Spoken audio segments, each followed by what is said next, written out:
Hello, everyone. I'm Dara Ojubela, the program manager at African Film Festival, Inc. I want to thank you so much for joining us for this conversation on the film Mrs. F, directed by Chris Vandervorm, which is screening as part of Film Africa 2021, presented by Brooklyn Academy of Music, also known as BAM, and African Film Festival, Inc., also known as AFF. I'm going to hand it off to our wonderful moderator for today's conversation, Mariam Kazim, who will introduce our amazing guests and get the conversation going. Mariam Kazim is a writer and producer based in Lagos, Nigeria. Thank you so much, Mariam, and I'll let you take it from here. Okay, bye. Okay, thank you, Dara. I guess I'll just start by giving a quick synopsis of the film, Mrs. F. In Makoko, the largest slum on water in Nigeria, Mrs. F sets out to unite women by staging a play called Hear Word, an empowerment project based on true stories. Through highlighting gender inequality, Mrs. F's hope is to get women out of their position as the oppressed, convince them to speak up, and encourage them to connect. But before she can begin to chip away at these layers of oppression, she must overcome the unruly gatekeepers of patriarchy and religion. And I'm going to introduce our two incredible speakers today. First, the director, Chris Vandervorm, who worked at Farm Access Foundation in Africa for 10 years before starting to make films. From day one, he was intrigued by Nigeria, a country he considered to be full of contrasts, obstacles, but also possibilities. And in 2012, he chose to focus fully on a filmmaking career. With Mrs. F, his aim was to provoke thought about the potential to achieve change through development and contribute to reversing the misguided perception that exists about Africa in general and Nigeria in particular, and to show the strength and potential of its people. And the subject of the documentary, Ifeoma Fafuma, who is a social impact theater maker living and working in Lagos, Nigeria. She is the founder and creative director of Eye Open Eye, a Nigerian nonprofit production company that utilizes performance art to challenge the status quo and drive social change. Her creative activism focuses on gender equality and the empowerment of women and girls. She co-wrote and directed the acclaimed women empowerment stage play titled Hear Word, which challenges social, cultural, and political norms that limit the potential and contribution of women. Hear Word opened at the American Repertory Theater in February of 2018, the Public Theater in Manhattan in New York in January of 2019, the Thalia Theater in Hamburg in January of 2019, and the Edinburgh International Festival in August of 2019. Ifeoma is a fellow of the Aspen Institute, the MIT Media Lab, and the Radcliffe Institute at Harvard University. So thank you both. And I guess I just thought we could start the conversation at the beginning and the inception for the documentary itself. So Chris, I thought you could talk a little bit about how you came to discover Ifeoma and her work.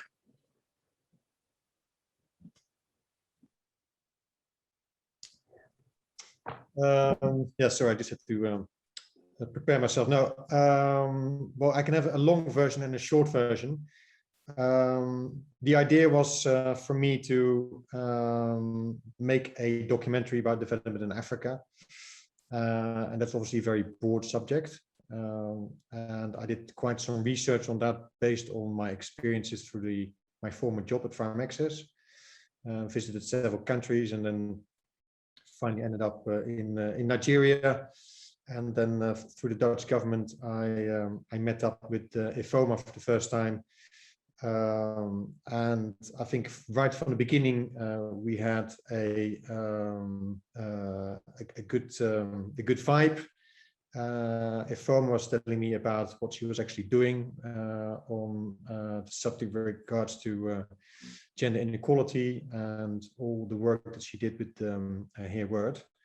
And that, in fact, was for me a reason to consider using that as a subject to tell something about development in Africa, because I think that to tell a very broad subject is very difficult, but to actually hang it on to a specific initiative or project would be much better for people to understand what development is really all about. And I think that what Ifeoma has been working on in the past years, in fact, for a large part of her life, is a very good example what development is about in Africa. Great, thank you. And I guess just kind of picking up with that and getting right to like the core matter of the documentary, you know, it's called Mrs. F, which Ifeoma, you mentioned is what the women and girls who are participating in the production should refer to you as. And I just love to hear both of you talk about the persona of Mrs. F. You know, Chris, maybe from your position as a director and trying to showcase both Ifeoma and Mrs. F, and also Ifeoma from your position as kind of occupying these two roles. You want to start, Ifeoma? Sure. Occupying the two roles is is sort of the fun part and the exhausting part. I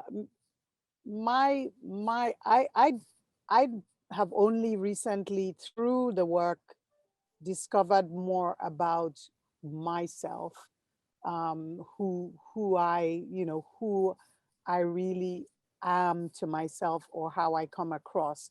While I am working or teaching, because I run workshops as well, and empowerment workshops, I find that I'm not present, meaning I'm not conscious of the work I'm doing. I'm sort of more of a vessel. So Mrs. F is always a surprise to me when I go out in Lagos and oh, Mrs. F, and I know they are actually saying teacher. They are saying somebody who empowers, somebody who lends themselves to that work of service. Me as Ifeoma Fafunwa, the way I know myself is less altruistic. You know, my perception of myself is a little more, I'm more of a recluse. And so, you know, it's like I have this life where and then I retreat, and I'm alone, and I'm fine to be alone, and I need to be alone to recharge and before I go out again. So I think the thing about my personality type is I'm not really, I'm either hot or cold. I don't know how to play things. I don't know how to have work-life balance. I don't know how to balance things. So it's either I'm alone recharging or regrouping or doing my family, or I'm out there just emptying that. And there's no in between. And I always wonder how people are able to do this work-life balance thing. So that's the difference between Miss and Ifeoma Fafunwa. That's an interesting question. Following up on the previous question that you posed, I think Ifeoma has a lot of qualities that allow this subject to be addressed. First of all, I think because of her personality as someone who's very energetic. It's an intelligent woman who is very motivated to make a difference. And I think that is a very powerful quality. And in addition to that, there is the experience that Ifeoma has in Africa that relates to this subject. And by having spent some time abroad, also made her realize the differences between different geographies with regards to this subject. And I think that has also been a reason for her to come back to Nigeria and to really make sure that this is a subject that's addressed. I think that if you see Ifeoma at work, she is totally evolved in the subject, in the work that she does, which is wonderful, and it's I think also something that you see in the film. So that's on one side, but if you talk to her about it, it's sometimes different because I think it's also more difficult to maybe to express yourself, the Ifoma to express herself, than to see her at work, and that is maybe also the strength of theater, because theater allows you to say things and to express things that maybe even better than if you were just standing in front of a crowd and doing your story. So that would be my answer to your question. Great, thank you. I guess picking up from that, you know, the film opens with Ifeoma's decision to do an iteration of this project in Makoko. And I've actually produced a podcast in Makoko, which follows some of the market women in the community. And the volume of language in that space is so intense. You know, you're moving from Yoruba to Pidgin to English to Egun. And, you know, I was just thinking about, this is a play you've produced obviously in so many different countries, but I'd just love for you to talk about what was particularly unique to producing this play in Makoko. And Chris, I'll ask you a follow-up after that as well.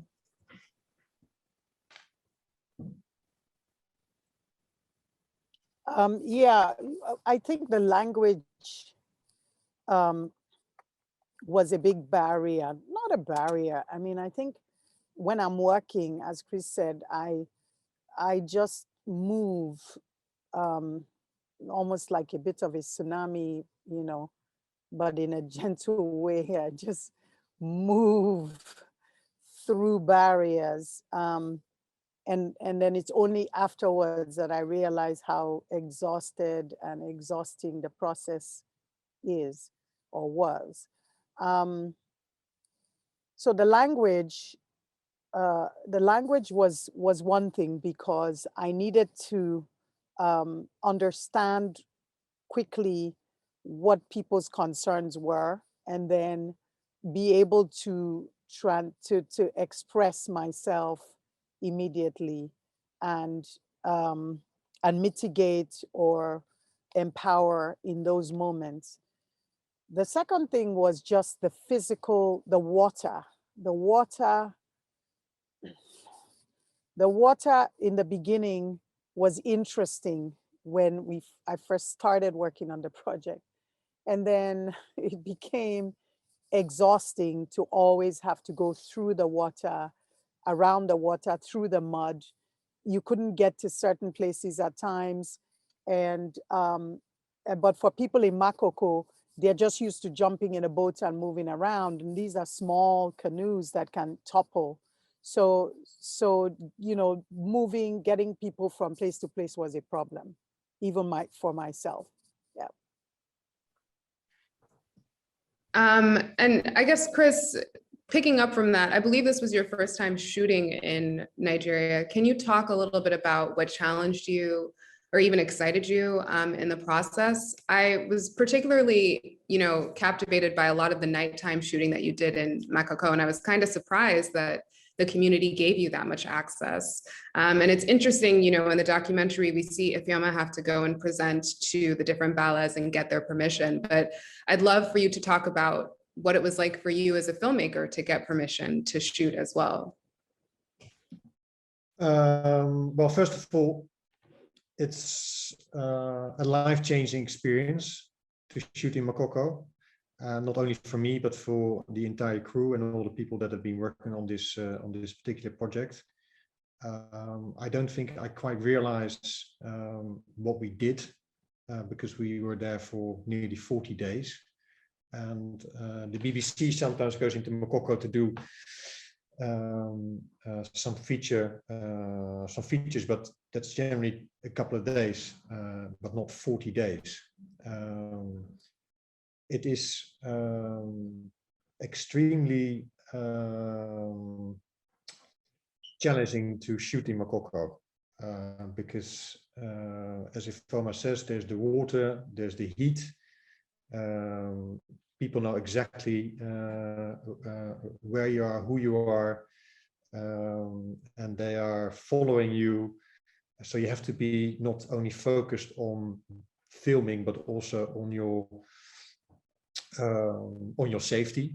And so you have to be on guard continuously, and that is a very that dimension of production is makes it a huge challenge. On the other hand, it is incredible to see the type of people that you meet in Makoko. The diversity is huge, and the people are very kind, but also in some cases quite aggressive and not kind. But in general, I felt, and I think we all did, very affected by the community. It is something, it's a place where you want to go back. And it's a place that you really begin to like because of all the different aspects that it has. And as I said, I think it was a life-changing experience for me.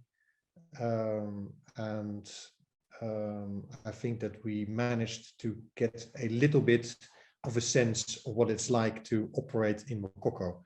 But if you really want to get a full picture, it requires maybe a considerable time to live in Makoko.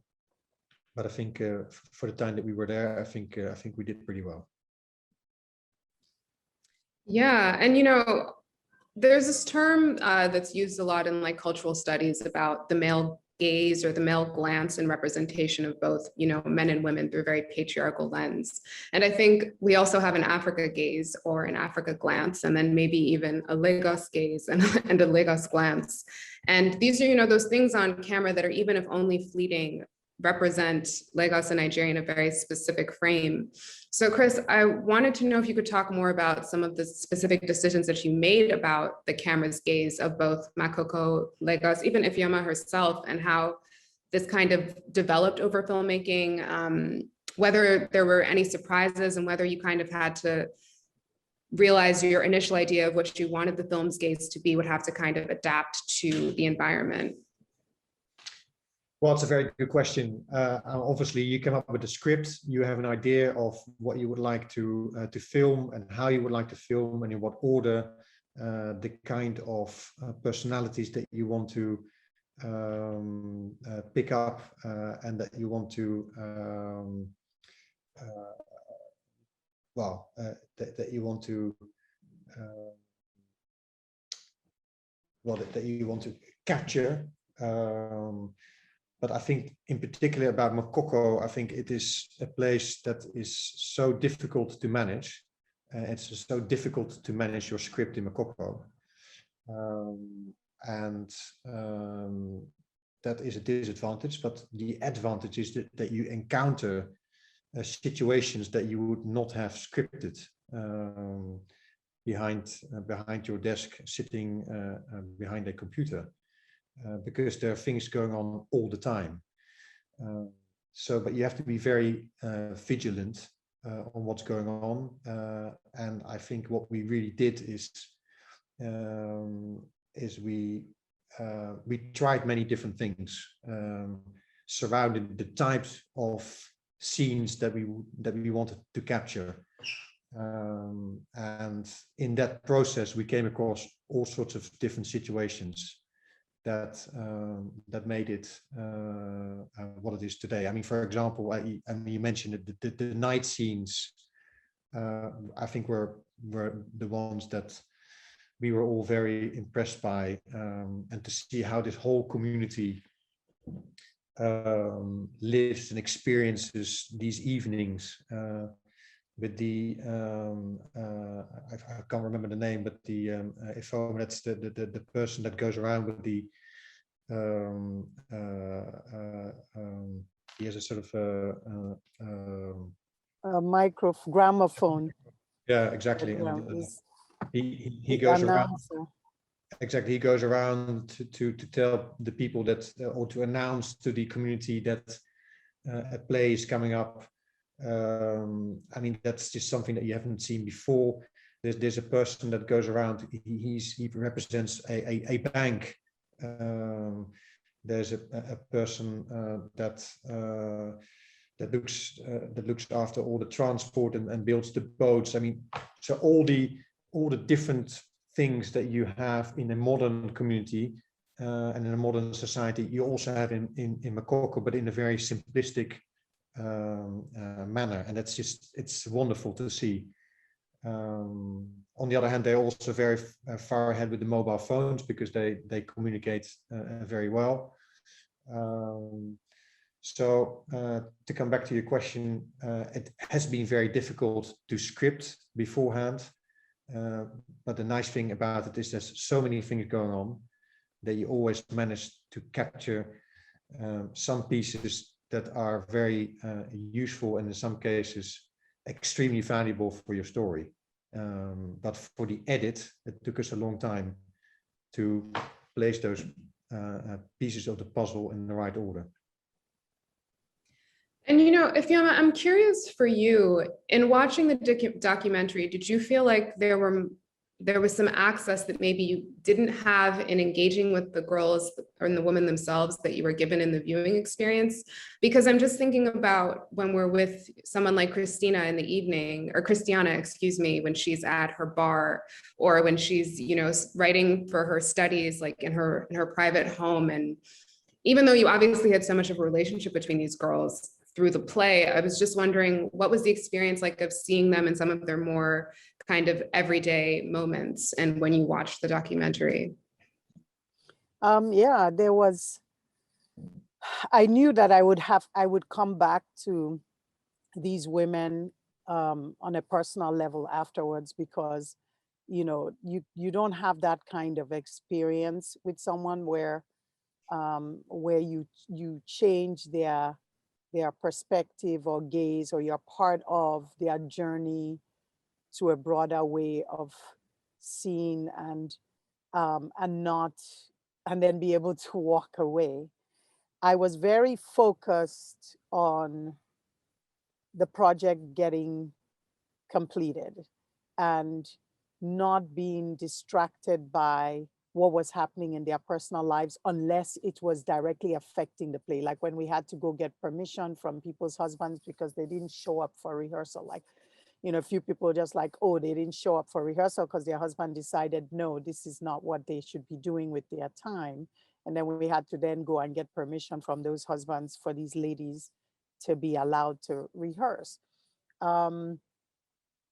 Things like that. But then once the play ended, I now realized that, especially with some of the performers that took very active roles, they still call, you know, they'll call to report the ballet, almost as if I am somebody that can call the ballet out and reprimand him, you know. So I'm like this woman figure that you report the male leaders too.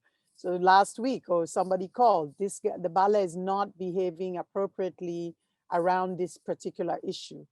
And then so I still now have a dialogue with the ballet and these women. They will say, oh, a baby's born, somebody got married, this has happened, that has happened. So they keep me up with progress, and it's good, especially Christiana, who just reported that some crew had come in to do some shooting in Makoko. Did I know anything about it? I said, no, but Christiana, what are you thinking? Are you thinking to maybe go and contact them and see if there's something you can do to help, since you've been around performance now? She said, great idea. I'll go there and see if I can get myself some employment. So this is a different thing, you know? So yes. The personal lives were very much there, but I had to stay focused on the project. There was rain, there was water, there was even the camera crew were, for my work, you know, almost also, you know, kind of funny distraction. But in the end, you say, okay, these guys are here, you know, I'm doing this work. And then you have this tall blonde guy, you know, so it was interesting, you know. You know, if go Chris, ahead. Chris did not tell you about the thugs. It was many times we had groups of area boys, as they call them, thugs, who would surround the area and decide that they wanted to control what happened. And then it was always an intervention between, you know, women and the camera crew and the thugs. Yeah, I definitely have questions about what didn't make it on to into the documentary. And because I'm sure it almost looked clean. And I was like, I know there was a lot of chaos surrounding probably every single day. But I just wanted to come back to something you mentioned about kind of the women and your, you know, continued conversation with them. Because in the beginning, you mentioned, you know, that one of your worries sometimes is that women might not want to come away from what they know. And at the end of watching the documentary, I kept thinking about when women do come away from what they know and whether their communities will rise up to meet them where they are, right? And if they become too big for their communities, what do they do? And how do they kind of both protect themselves, but stay on this course of being this new person? And kind of, you know, what your thoughts are on when you leave someone with this kind of changed mindset, but they're still in the space, right, that they were in before. Well, Yeah, is that yeah, for go ahead. Chris? No, Chris. Both, yeah. Yeah. Well, I mean, a couple of things to say about this. I mean, it's not like that this theater play is going to make a huge change from one day upon the next, but you're planting a seed. And I think that's very important. And even if you manage to just create an awareness amongst a small group of people, I think you've done pretty well. But I think this is also again the message behind the idea of development. It requires the types of IFOMA to make those changes, and the sum of those changes will be a large change, and that's the whole idea behind, and I think an important message behind this documentary. So that's I think that's one. And the other thing I think is worth telling is that these women, obviously, I mean, many of them have never seen a camera before, or let alone a crew with all the technology following the production of a theater play.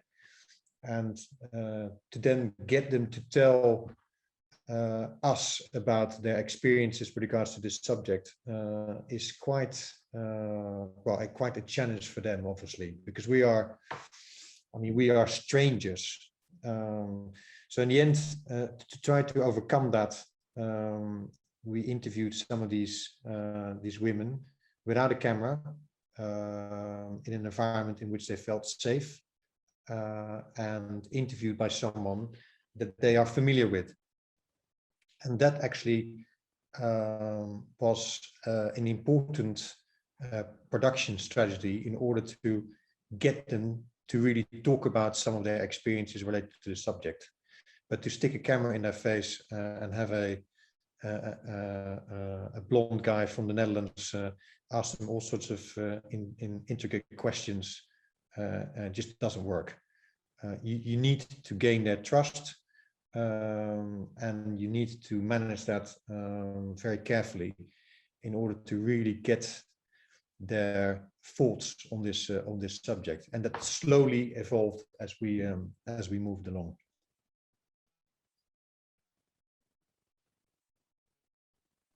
Yeah, and I must say that Chris's team was very small. I mean, you're talking about 2-3 people, and they were quiet. You know, I mean, they weren't in the process of the work that was happening. Sometimes you couldn't see them there. But Makoko was aware of them. But the women, you know, once the work was going, they were focused around the work, because the work is intense, and they were going through doing something they hadn't done before, to stand in front of their communities and their leaders and speak their minds, took practice first in just doing that before rehearsal. So the first few rehearsals were with no camera, but no men in the room, no men at all. Just myself and these women talking about what is it in the community that upsets you that you could change? What could, if you had one thing to change, what would it be? And that's how the conversation started to then put that into storytelling and then place that into performance art and then rehearse it for them to stand in front of, I don't know how many people were there, 500, 600 people, 700 people, and perform it. Right.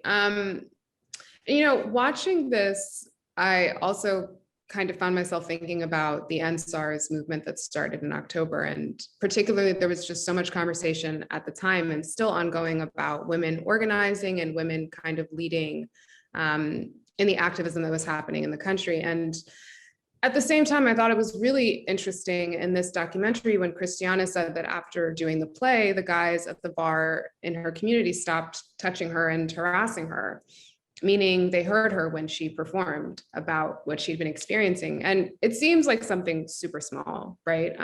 But it's really not. So, Afim, I was hoping you could talk a little bit more about kind of what Chris is also mentioning in terms of what change actually most of the time really is, seemingly small, but actually quite massive, related to an individual's ability to kind of just live an autonomous life. Yeah, and I think that's the work of Hereward, because in designing Hereward, my thoughts were, where is the power of the victim, right? Where is it that because in Nigeria, waiting for permission to be equal or to be considered, waiting for government, waiting for NGOs, waiting for legislature, waiting for men to give you permission to be equal you'll be waiting forever. So Hereward was, where does the victim draw the line?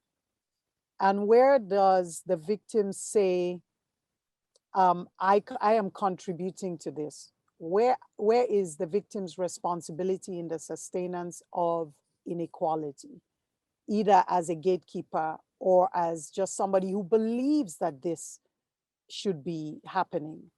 And so the work is very much centered around that switching of the mind that, no, that this thing, I don't like it. I mean, the minute you say once, no, I don't like it, then what happens is the next time that's repeated, you give off a signal.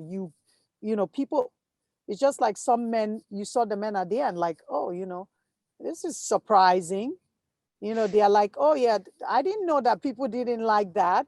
Or, my wife wants me to take a second wife. Sometimes the pressure, so they are trying to find themselves within the matrix of belief and norms and culture. And sometimes people just don't question culture. And in Africa, we are trained to look up to elders, culture, authority, teachers. And this is where we don't question whether this is the path that's right for us. So yes. And religion. Mm-hmm. Yeah, absolutely. There were a few, really small but quite profound moments where you see the impact of, religion in the community. If you want to continue, Chris, you can pick up from there. No, but I think you're absolutely right. I mean, they're very small. There's very small signals.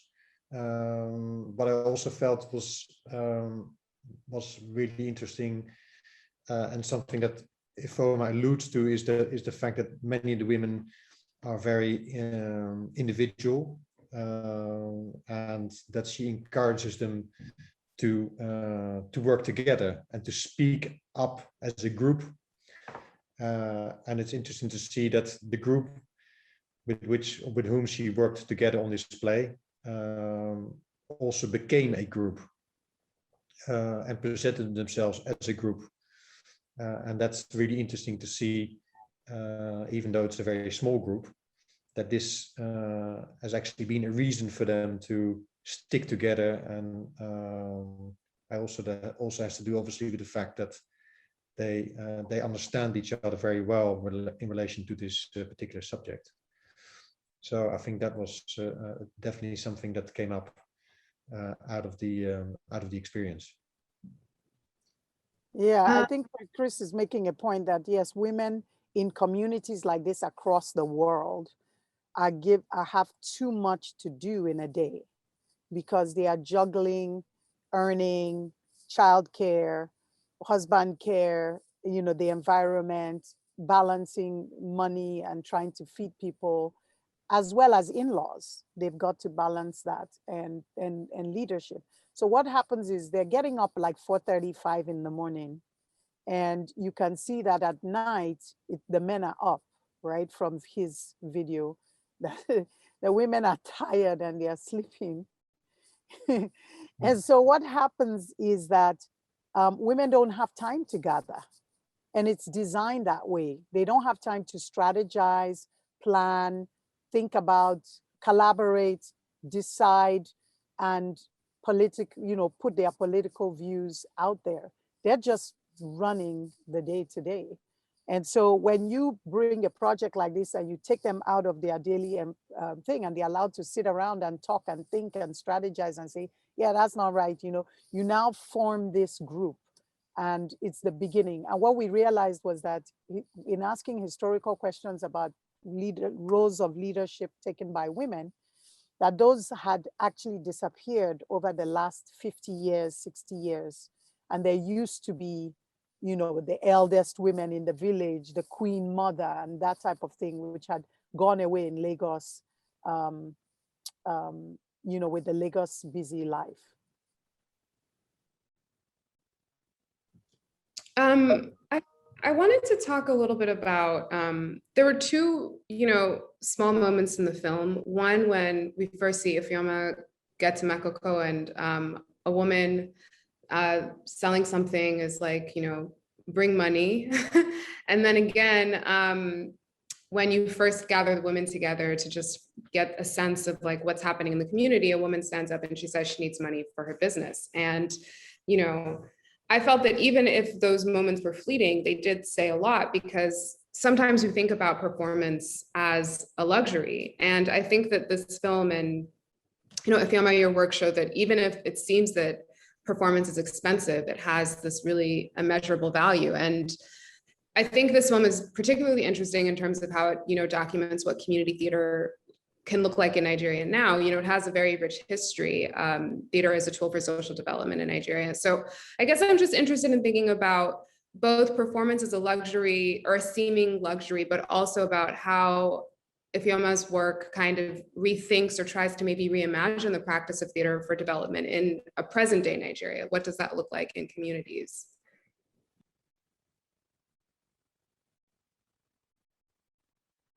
For me, it's a quick and easy way, and you've seen this maybe in Shakespeare's days, but it's just a quick and easy way to talk to a lot of people, and mostly to talk to leadership, to speak to people who you wouldn't ordinarily have their attention. They are now in a room, they are there for an hour, 90 minutes, and they are in the dark. So they feel a sense of a veil between you and them. They feel like nobody's looking in my eyes now and accusing me. This is just a play, right? But you can stand on stage and talk to your president and say, you're doing some bullshit, man. You know what I mean? This is not working out. Get off the seat. Let somebody else do something. So you can say those kind of things and get away with it, and everybody's kind of laughing, and the person, and they can't come back at you, so I think it's such a powerful tool, and that's what I was trying to say to these women. You can't just walk into this ballet's place and start telling him that he's not handling the molestation going on with children, but you can get every ballet out there and say, if I had to do this, this is what would be number one priority. Yeah, I totally agree. I think that that theater is probably, you know, one of the strongest ways to for a human being to tell what it's like to be a human being. I mean, it's so profound in the sense that, as I said previously, I mean, to stand up to a ballet and tell him what's wrong about his community in a conversation is very different from standing up on the stage in a story that you're telling with a large group of people.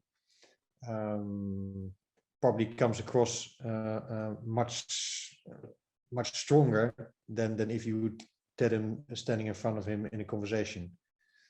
So I think it's extremely powerful. So now I'd love to hear some more about what didn't make it into the documentary. We've heard little bits and pieces of things that you decided not to shoot for the comfort of the, you know, women being and the community being depicted. But yeah, I just love to know what, like, some behind the scenes, like what was happening, and just kind of get some insight, I guess. Ooh.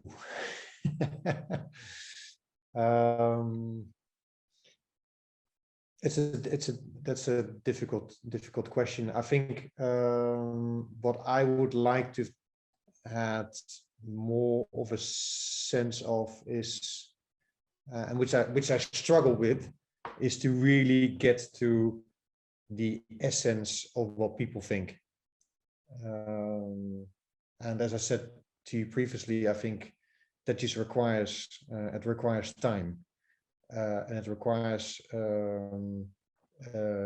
trust. You need to gain trust for people to really tell you what they think, and that also means more time.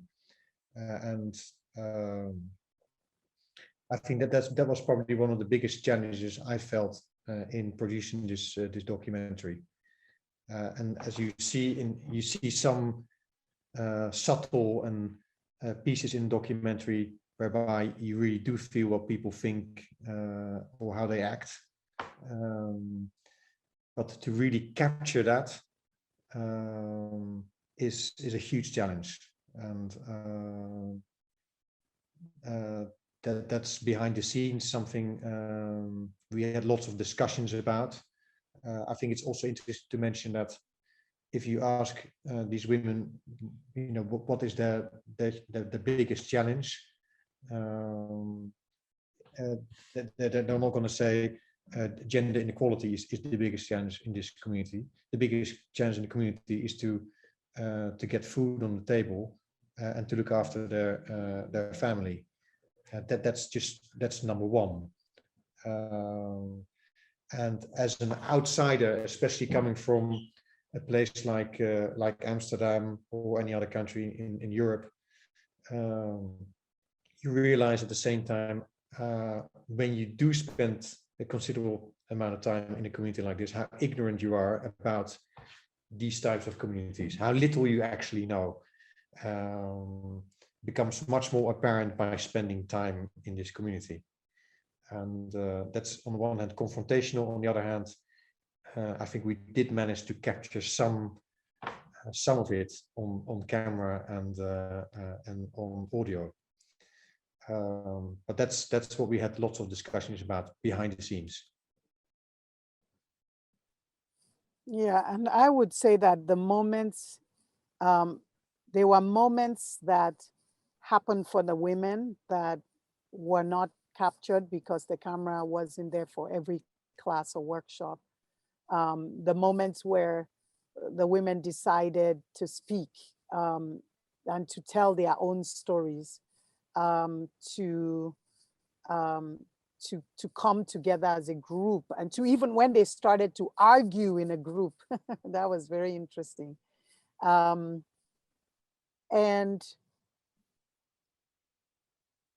And just the fact that the women could not, in the very beginning, before the workshop started, they would not go into the ballet's house. They would not cross the threshold. They didn't feel they had permission or worthiness to just walk in. You know, they take their slippers off and kind of stand. And then by the end of the workshops and the whole process, you know, they were feeling like, oh, well, you know, hey, you know, I can just walk in here. After all, I walked in here with Mrs. F and we had a conversation with this ballet. So it opened doorways that he didn't. That was one. The second was just the physical aggression of some of the men in the in the community. The physical, just muscle and blood, you know, just that type of thing was missing from the film. Yeah, there were many times where either the workshop would be surrounded, or the camera crew would be surrounded by thugs, by men who said, you know, you need permission from us now. And then you get permission from this group, and another group of thugs from another side of say, oh, we didn't get permission from me, you know. At some point, the car going away was surrounded with men with broken bottles and, you know, weapons. And, you know, that part of the film was not shown. And, and it required my own intervention. That's where I learned my power, because even the people with me and my assistant were like, no, we got to go. And I'd be like, no, we're going to have a conversation with these guys now. Where is your leader? Let's sit down and talk, because I am doing this workshop. This is happening. You know what I'm saying? And then you break down that by the end, as you saw in the film, when the play was, there was somebody who said, you are the leader in your place, and I am the leader in my place, in another place far from here. That young man who we were talking to, you are the leader in your place, is the highest ranking thug leader person who was sending out these pods of aggressive people. And eventually we both met.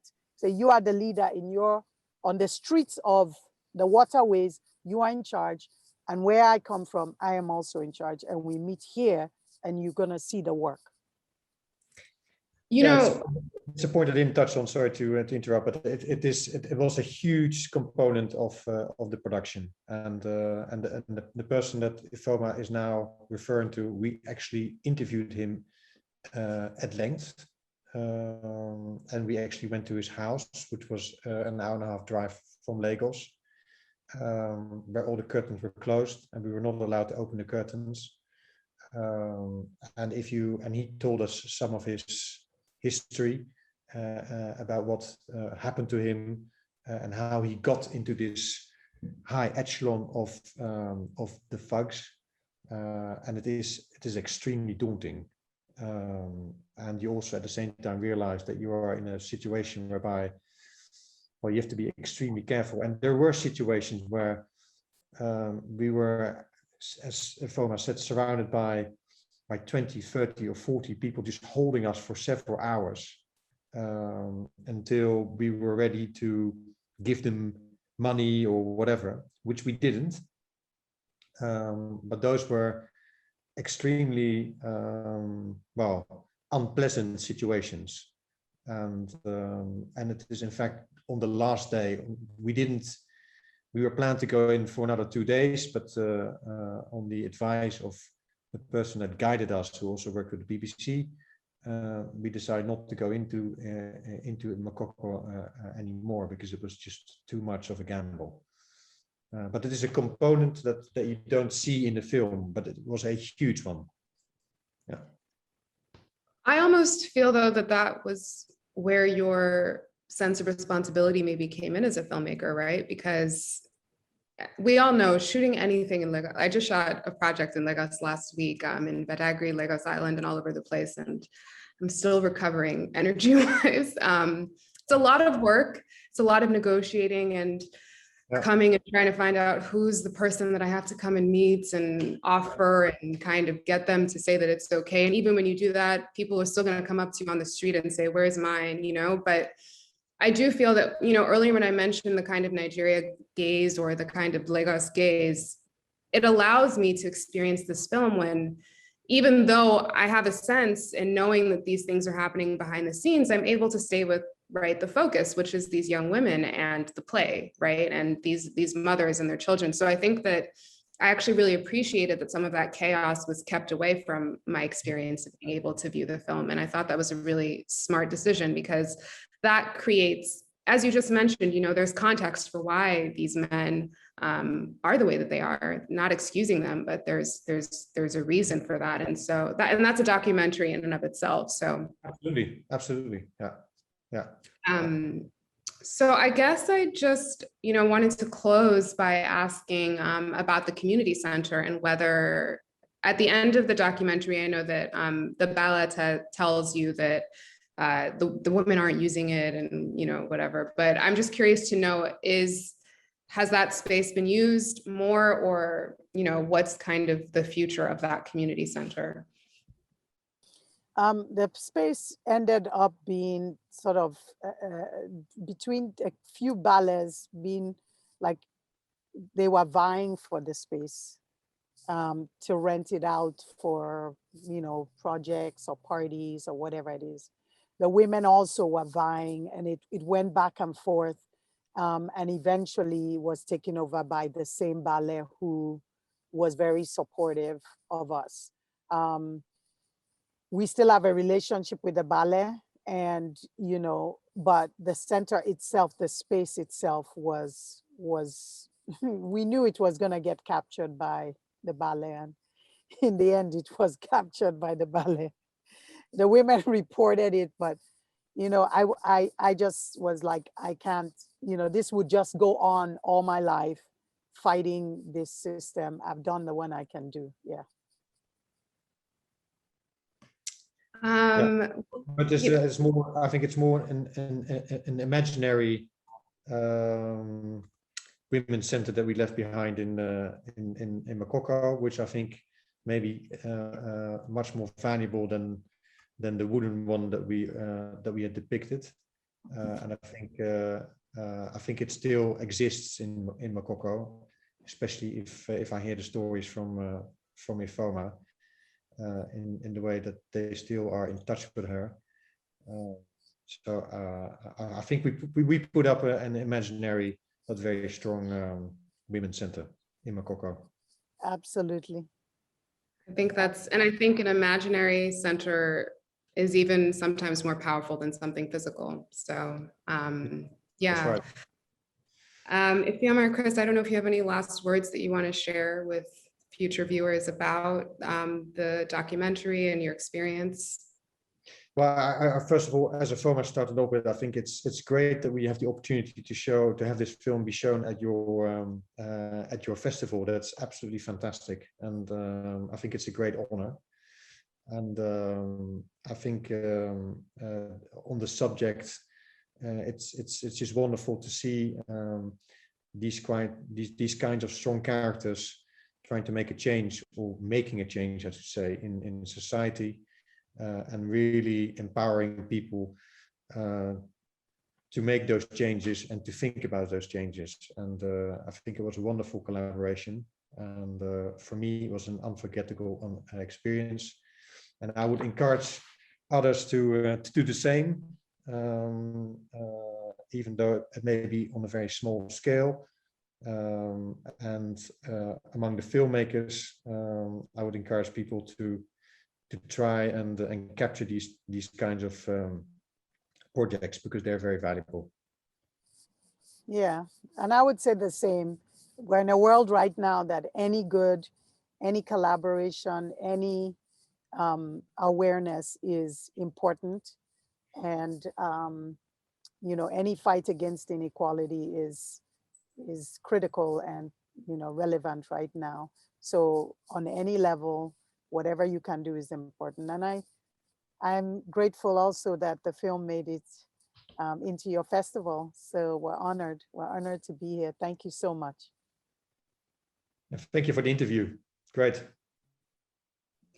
You're welcome. Thank you. It was great to watch the film and to hear from both of you. And I'm really excited about more people getting to, oh, I forgot to ask, is it screening in Lagos anytime soon? As of now, because of COVID, the plans for the screening got derailed, but we'll bring it back and we'll advertise it so people will know. So we can also connect with you guys and your mailing list. There was even an idea to have it screened in Makoko, and that's still an idea, because Yes. that will make the circle, that will make the full circle. Mhm. So that's still on the table. Great. Yeah, I think that would be amazing.